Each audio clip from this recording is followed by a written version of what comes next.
আকাশবাণী খবর পড়ছি অনিন্দ সুন্দর রায়। প্রথমেই বিশেষ বিশেষ খবর।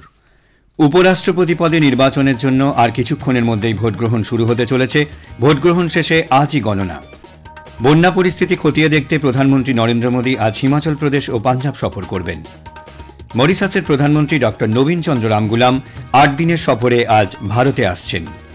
ভারত কাফা নেশনস কাপ ফুটবলে তৃতীয় স্থান অর্জন করেছে। এশিয়া কাপ ক্রিকেট প্রতিযোগিতায় আজ সংযুক্ত আরব আমিরশাহিতে শুরু হচ্ছে।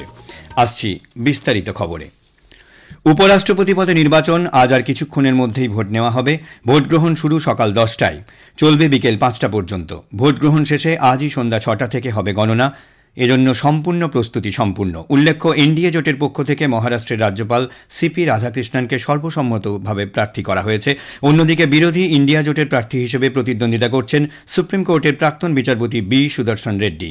সংসদের উভয় কক্ষের সদস্যরা গোপন ব্যালটে এই নির্বাচনে ভোট দেবেন।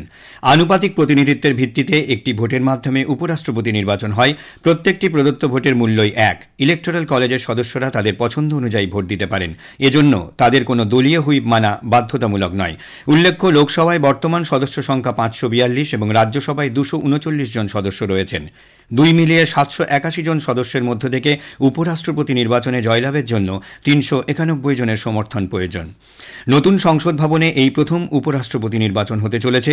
গত জুলাই মাসে শারীরিক অসুস্থতার কারণে জগদীপ ধনকর পদত্যাগ করায় এই ভোট গ্রহণের প্রয়োজন দেখা দিয়েছে। প্রধানমন্ত্রী নরেন্দ্র মোদী বলেছেন, উপরাষ্ট্রপতি পদে এনডিএ প্রার্থী সিপি রাধাকৃষ্ণনকে সমর্থন করার জন্য অভূতপূর্ব সাড়া পাওয়া গেছে। সামাজিক মাধ্যমে এক বার্তায় শ্রী মোদী বলেন, উপরাষ্ট্রপতি পদে নির্বাচিত হলে শ্রী রাধাকৃষ্ণন তাঁর দূরদর্শিতা ও প্রজ্ঞার মাধ্যমে সাফল্যের সঙ্গে দায়িত্ব পালন করবেন বলে জনগণ আশাবাদী। দেশ জুড়ে ভোটার তালিকায় বিশেষ নিবিড় সংশোধন কর্মসূচির প্রস্তুতি চলছে জোর কদমে। এই নিয়ে আলোচনার জন্য নির্বাচন কমিশন আগামীকাল দিল্লিতে সমস্ত রাজ্যের মুখ্য নির্বাচনী আধিকারিকদের এক সম্মেলন ডেকেছে। এতে যোগ দিতে মুখ্য নির্বাচনী আধিকারিক মনোজ কুমার আগরওয়াল আজ দিল্লি রওনা হচ্ছেন। ইতিমধ্যেই কমিশনের নির্দেশ মতো ইআরও, এইআরও, বুথ লেভেল অফিসার সহ সমস্ত শূন্যপদ পূরণ করার কাজ শেষ পর্যায়ে বলে রাজ্যের মুখ্য নির্বাচনী আধিকারিক জানিয়েছেন। শুধুমাত্র 3 থেকে 4% বুথে বিএলও নিয়োগ বাকি। মুখ্য নির্বাচনী আধিকারিকের দপ্তরের কর্তারা অতিরিক্ত জেলাশাসক, ইআরও এবং ওসি ইলেকশনের সঙ্গে ভিডিও কনফারেন্স করে এ ব্যাপারে গতি আনার নির্দেশ দিয়েছেন।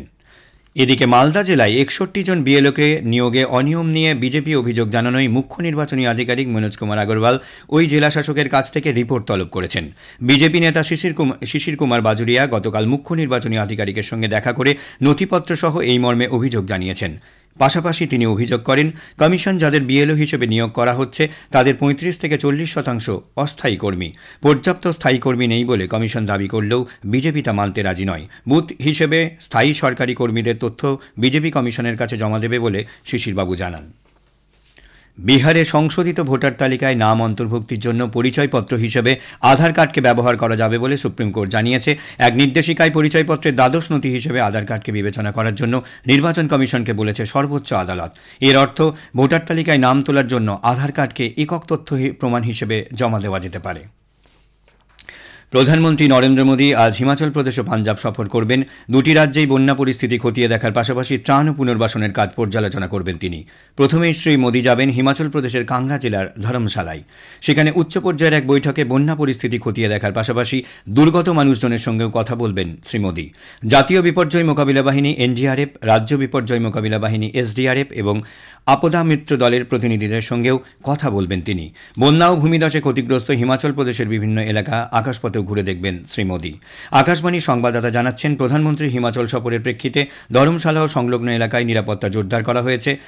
গাগ্গাল বিমানবন্দরে প্রধানমন্ত্রীকে স্বাগত জানাতে উপস্থিত থাকবেন মুখ্যমন্ত্রী সুখবিন্দর সিং সুখু, বিরোধী দলনেতা জয়রাম ঠাকুর প্রমুখ। মুখ্যমন্ত্রী জানিয়েছেন, প্রধানমন্ত্রীর সঙ্গে আজকের পর্যালোচনা বৈঠকে রাজ্য সরকার বিপর্যয়ের বিস্তারিত খতিয়ান তুলে ধরবেন, যার ফলে ত্রাণ পাওয়া সহজ হবে।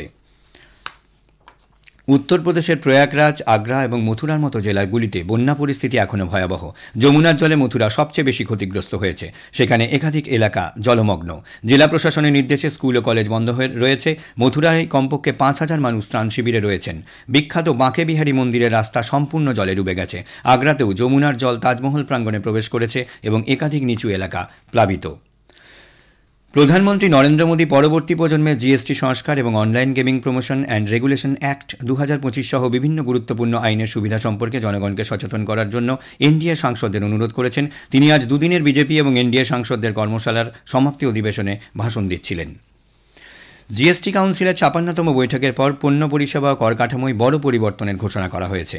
জীবন বীমা ও ব্যক্তিগত স্বাস্থ্য বীমার ক্ষেত্রে জিএসটি ছাড় দেওয়া হয়েছে। 33টি জীবনদায়ী ওষুধ এবং ক্যান্সার ও বিরল রোগের 3টি গুরুত্বপূর্ণ ওষুধের জিএসটি সম্পূর্ণ মকুব করা হয়েছে।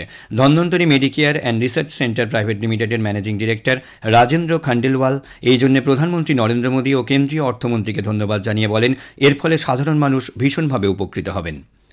প্রধানমন্ত্রী নরেন্দ্র মোদী স্বাধীনতা দিবসে দিল্লির লালকেল্লার প্রাকার থেকে ভাষণে দীপাবলির মধ্যে পরবর্তী প্রজন্মের জিএসটি সংস্কারের কথা ঘোষণা করেন। প্রধানমন্ত্রী নাগরিক কেন্দ্রিক অর্থনীতির যে ধারণা দিয়েছিলেন, গত 3রা সেপ্টেম্বর জিএসটি পরিষদ ঘোষিত নতুন পণ্য ও পরিষেবা কর হারের মাধ্যমে তা বাস্তবায়িত হয়েছে। এর মাধ্যমে পরোক্ষ কর ব্যবস্থার সরলীকরণ হয়েছে। খবর শুনছেন আকাশবাণী থেকে। আমাদের সংবাদ শোনা যাবে ইউটিউব চ্যানেল আকাশবাণী সংবাদ বাংলা, ফেসবুক ও ইনস্টাগ্রাম আকাশবাণী সংবাদ কলকাতা এবং এক্স হ্যান্ডেলে এআইআর নিউজ কলকাতাতে।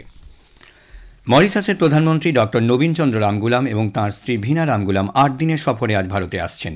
সফরকালে তিনি রাষ্ট্রপতি দ্রৌপদী মুর্মুর সঙ্গে সাক্ষাৎ করবেন। দুদেশের কৌশলগত অংশীদারিত্বকে আরও শক্তিশালী করতে প্রধানমন্ত্রী নরেন্দ্র মোদীর সঙ্গে দ্বিপাক্ষিক বৈঠকে বসবেন তিনি। ডক্টর রামগুলাম মুম্বাই, বারাণসী, অযোধ্যা এবং তিরুপতিও সফর করবেন। মুম্বাইয়ে তিনি একটি বাণিজ্যিক অনুষ্ঠানেও যোগ দেবেন। ভারত ও নিউজিল্যান্ডের মধ্যে বিদেশ দপ্তরের 6ষ্ঠ পর্যায়ের আলোচনা গতকাল নতুন দিল্লিতে অনুষ্ঠিত হয়েছে। বৈঠকে প্রতিরক্ষা ও নিরাপত্তা, বাণিজ্য ও বিনিয়োগ, শিক্ষা, কৃষি, চিরাচরিত ওষুধ, জলবায়ু পরিবর্তন, ক্রীড়া এবং জনগণের মধ্যে যোগাযোগ সহ দ্বিপাক্ষিক সম্পর্কের বিভিন্ন দিক নিয়ে আলোচনা হয়। প্রধানমন্ত্রী নরেন্দ্র মোদী জেরুজালেমের সাধারণ মানুষের ওপর নৃশংস সন্ত্রাসবাদী হামলা তীব্র নিন্দা করেছেন। সোশ্যাল মিডিয়ায় এক পোস্টে শ্রী মোদী বলেন, ভারত যে কোনো ধরনের সন্ত্রাসবাদের বিরুদ্ধে আপোষহীন নীতি নিয়েছে। তিনি নিহতদের পরিবারের প্রতি সমবেদনা জানিয়ে আহতদের দ্রুত আরোগ্য কামনা করেছেন। ফ্রান্সের প্রধানমন্ত্রী ফ্রাঁসোয়া বায়রে পার্লামেন্টে আস্থা ভোটে 364টির মধ্যে 194 ভোটের ব্যবধানে পরাজিত হয়েছেন। এর ফলে তার সামনে পদত্যাগ করা ছাড়া আর কোনো পথ রইল না। আজ তিনি রাষ্ট্রপতি ইমানুয়েল ম্যাক্রোর কাছে তার পদত্যাগপত্র পেশ করবেন। ফ্রান্সের রাষ্ট্রপতি ভবনে এলিসি প্যালেস সূত্রে জানা গেছে, 2-1 দিনের মধ্যেই ম্যাক্রো নতুন প্রধানমন্ত্রীর নাম ঘোষণা করবেন। বেলুচিস্তানের জনগণ পাক বাহিনীর বিরুদ্ধে বিদ্রোহ শুরু করেছে বলে জানিয়েছেন বেলুচ মানবাধিকার কর্মী মীর ইয়ার বালুচ। তার মতে সন্ত্রাসবাদী সংগঠন আইএসআইয়ের বিরুদ্ধে প্রতিরোধ করতেই এই আন্দোলন। 2রা সেপ্টেম্বর কোয়েটায় বেলুচিস্তান ন্যাশনাল পার্টি বিএনপির সমাবেশে আইএসআইয়ের আত্মঘাতী হামলায় 15 জনের মৃত্যু হয়, আহত হন 35 জন। প্রতিবাদী মানুষের বিক্ষোভের জেরে রাস্তা, দোকানপাট বন্ধ করে দেওয়া হয়েছে, ব্যাহত হয়েছে সড়ক, রেল, বিমান পরিষেবাও।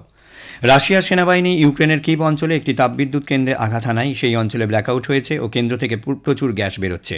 ইউক্রেনের বিদ্যুৎ পর্ষদ ইউক্রেনেগো জানিয়েছে, দেশ জুড়ে নানা বিদ্যুৎ কেন্দ্র এরকম আঘাত চলছে। কিভের আঞ্চলিক আধিকারিক মাইকেলো কালসানিক জানিয়েছেন, এর ফলে প্রায় 8000-এর বেশি জায়গা গত দুদিন গ্যাস ছাড়াই চলছে।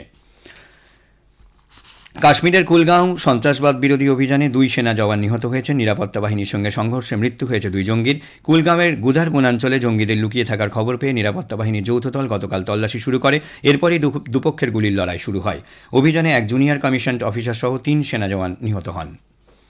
ভারতীয় আবহাওয়া দপ্তর আইএমডি আজ উত্তর পূর্ব ভারত এবং হিমালয় সন্নিহিত পশ্চিমবঙ্গে ভারী থেকে অতি ভারী বৃষ্টির পূর্বাভাস দিয়েছে। একই সঙ্গে আন্দামান নিকোবর দ্বীপপুঞ্জ, বিহার, ঝাড়খণ্ড, কেরালা, মাহে, ওড়িশা, তামিলনাড়ু, পুদুচেরি, করাইকাল এবং তেলেঙ্গানায় বজ্রবিদ্যুৎ সহ ভারী বৃষ্টির সম্ভাবনা। সঙ্গে বইবে ঝোড়ো হাওয়া। সৌরাষ্ট্র, কচ্ছ ও ছত্তিশগড়, পশ্চিম রাজস্থান, অন্ধ্র উপকূল, পূর্ব উত্তরপ্রদেশে, মধ্যপ্রদেশ এবং উত্তরাখণ্ডেও আজ একই পরিস্থিতি থাকবে। ভারত কাফা নেশনস কাপ ফুটবলে 3য় স্থান অর্জন করেছে। তাজিকিস্তানের হিসার সেন্ট্রাল স্টেডিয়ামে গতকাল 3য় স্থান নির্ণায়ক ম্যাচে ভারত ট্রাইবেকারে 3-2 গোলে ওমানকে হারিয়ে দেয়। নির্ধারিত অতিরিক্ত সময়ে খেলা 1-1 ছিল। ট্রাইবেকারে ওমানের শেষ শট বাঁচিয়ে ভারতের গোলরক্ষক গুরপ্রীত সিং সান্ধু দলকে জয় এনে দেয়। উজবেকিস্তান কাফা নেশনস কাপে চ্যাম্পিয়ন হয়েছে। তাসখান্দের অলিম্পিক সিটি স্টেডিয়ামে গত রাতের ফাইনালে উজবেকিস্তান 1-0 গোলে ইরানকে পরাজিত করে। এশিয়া কাপ ক্রিকেট প্রতিযোগিতা আজ সংযুক্ত আরব আমিরাতে শুরু হচ্ছে। টি20 ফরম্যাটের এই প্রতিযোগিতায় 8টি দল অংশ নিচ্ছে। আবুধাবিতে প্রথম দিন গ্রুপ বির ম্যাচে আফগানিস্তান হংকংয়ের বিরুদ্ধে খেলবে। গতবারের বিজয়ী ভারত আগামীকাল এশিয়া কাপ অভিযান শুরু করবে। গ্রুপ এতে ভারতের প্রতিপক্ষ সংযুক্ত আরব আমিরাত। ভারত 14 সেপ্টেম্বর পাকিস্তানের, 19 সেপ্টেম্বর ওমানের বিরুদ্ধে খেলবে। গ্রুপ বির অপর 2টি দল বাংলাদেশ ও শ্রীলঙ্কা। ফাইনাল হবে 28 সেপ্টেম্বর। 2 গ্রুপের প্রথম 2টি দল সুপার 4-এ খেলবে। সুপার 4-এর প্রথম ও দ্বিতীয় দল খেলবে ফাইনালে। সুপার 4 পর্বের খেলা শুরু হবে 20 সেপ্টেম্বর। শেষ করার আগে খবরের বিশেষ কিছু অংশ আরও একবার। উপরাষ্ট্রপতি পদে নির্বাচনের জন্য আর কিছুক্ষণের মধ্যেই ভোট গ্রহণ শুরু হতে চলেছে। ভোট গ্রহণ শেষে আজই গণনা।